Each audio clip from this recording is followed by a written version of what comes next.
Wah, ternyata bahasa Indonesia menjadi salah satu materi di CPNS, teman-teman. Sebenarnya materi bahasa Indonesia udah sering kita pelajari ya, bahkan dari zaman kita SD sampai ke bangku perkuliahan kita juga belajar bahasa Indonesia.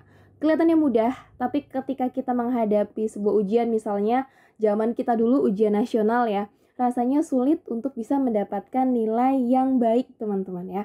Karena mungkin kebiasaan kita yang menggunakan kata yang tidak baku ya, ataupun kita kebiasaan juga menggunakan kalimat yang kurang efektif. Jadi ketika kita harus mengerjakan ataupun menjawab soal di mana itu harus berpedoman pada kaidah, kita seringkali terjebak dan bingung sendiri.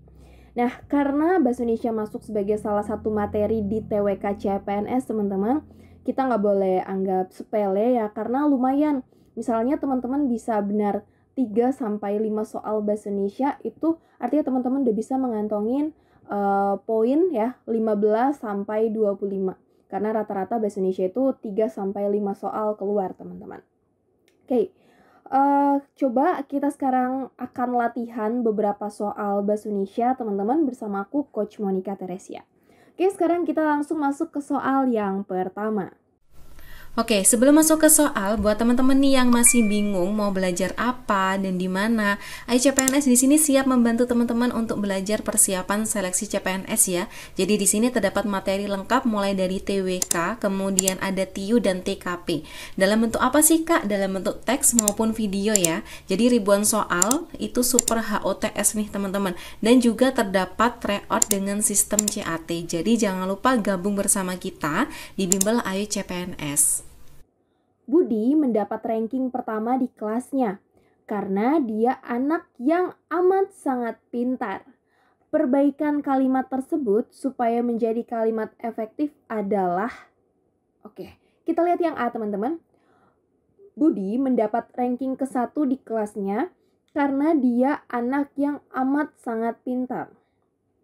Oke, yang B, Budi mendapat ranking nomor 1 di kelasnya karena dia anak yang amat sangat pintar. Oke, yang C, Budi mendapat ranking pertama di kelasnya karena dia anak yang sangat pintar. Yang D, Budi mendapat ranking pertama di kelasnya karena dia anak yang amat pintar. Atau yang E, Budi mendapat ranking pertama di kelasnya sehingga dia anak yang sangat pintar. Oke, kira-kira yang mana nih teman-teman? Kalian harus tahu dulu bahwa kalimat efektif salah satu cirinya itu adalah tidak bertele-tele ya. Kemudian tidak menggunakan pengulangan kata yang memiliki makna yang sama ya. Nah, di soal ini teman-teman, kita lihat bahwa ada pengulangan kata dengan makna yang sama, yaitu amat dan juga sangat ya. Itu artinya sama, teman-teman. Oleh sebab itu, kita harus hilangkan salah satu kata ya. Kita hilangkan kata amat. Nah, kalau misalkan kata amat kita hilangkan, berarti menjadi Budi mendapat ranking pertama di kelasnya karena dia anak yang sangat pintar. Udah enak didengar teman-teman, udah tidak menimbulkan multitafsir ya, dan juga tidak menggunakan penggunaan kata yang berulang. Ya, jadi kita lihat di pilihan jawaban yang tepat itu adalah yang C, teman-teman ya. Budi mendapat ranking pertama di kelasnya karena dia anak yang sangat pintar. Nah, ada beberapa pilihan di soal ini ya, di mana dia mengubah kata dari kalimat di soal. Nah, itu juga tidak dibenarkan, teman-teman ya. Oke, jadi intinya di sini kata amat dan sangat memiliki arti yang sama.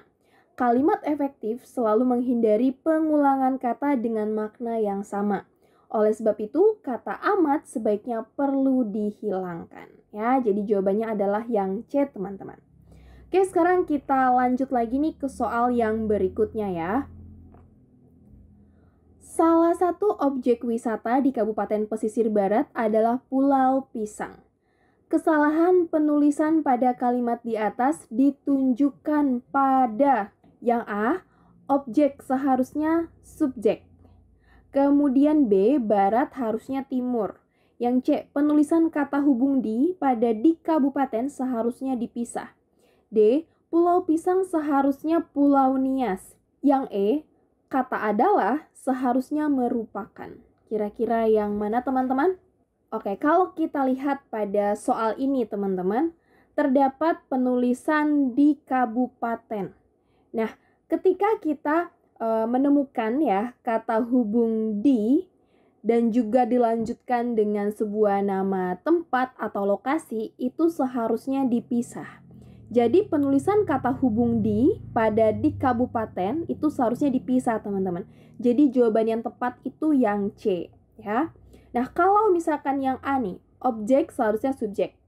Salah ya teman-teman, sudah benar objek karena ini terkait lokasi ya, bukan terkait orang. Kalau orang ya itu kan subjek. Nah ini kan lokasi ya, tempat itu berarti objek. Kemudian barat seharusnya timur. Nah ini nggak ada kaitannya teman-teman ya, karena di sini kita bukan memperbaiki sebuah fakta ya.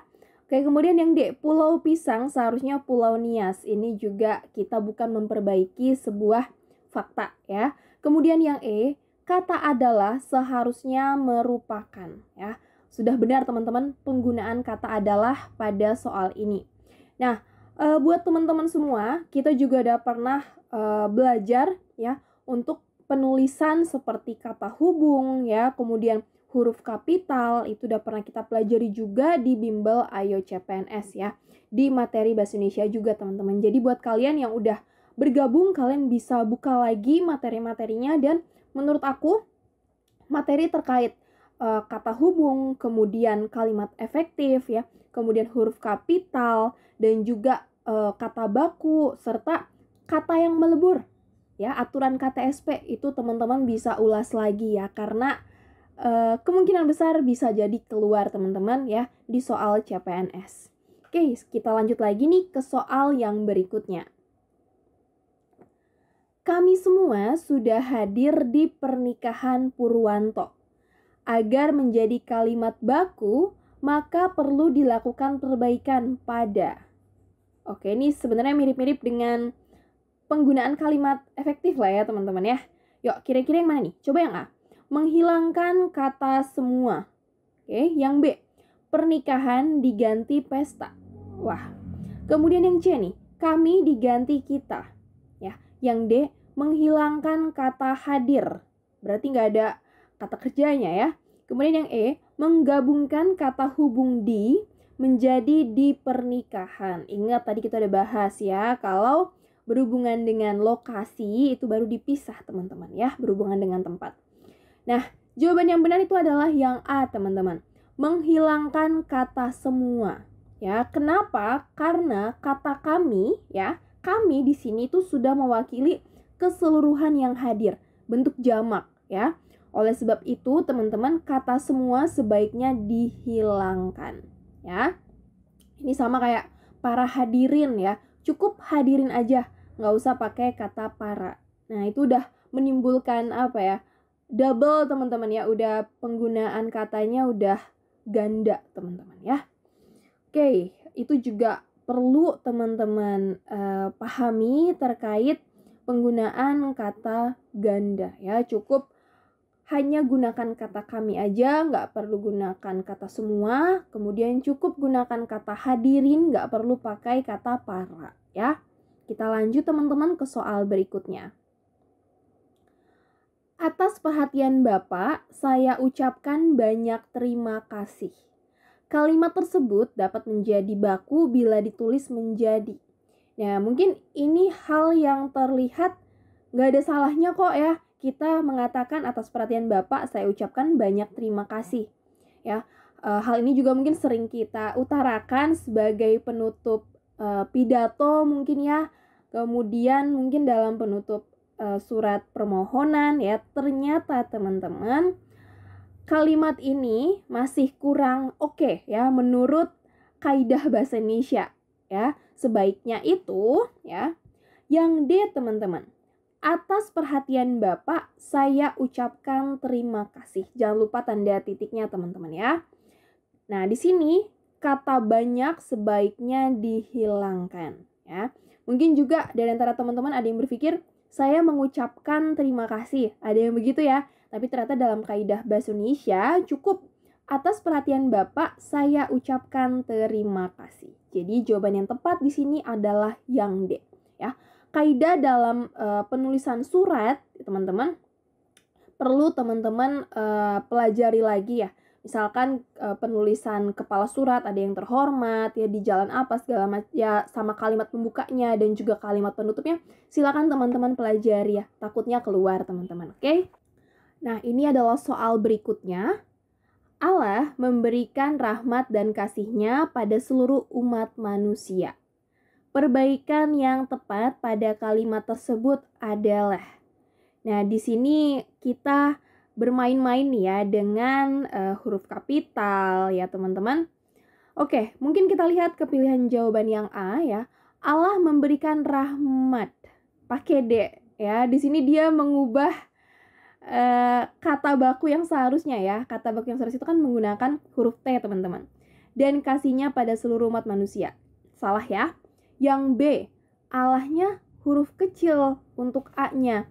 Sedangkan kita udah pernah pelajari juga bahwa semua ya di awal kalimat, semua kata di awal kalimat itu pasti menggunakan huruf kapital ya. Allah memberikan rahmat dan kasih-Nya pada seluruh umat manusia. Berarti yang B salah ya. Yang C, Allah memberikan rahmat dan kasih-Nya pada seluruh manusia. Oke, kita lihat lagi yang D coba. Allah memberikan rahmat dan kasih-Nya pada seluruh umat manusia ya. Jadi kalau yang C kata umatnya dihilangkan, kalau yang D itu kata umatnya tetap digunakan ya.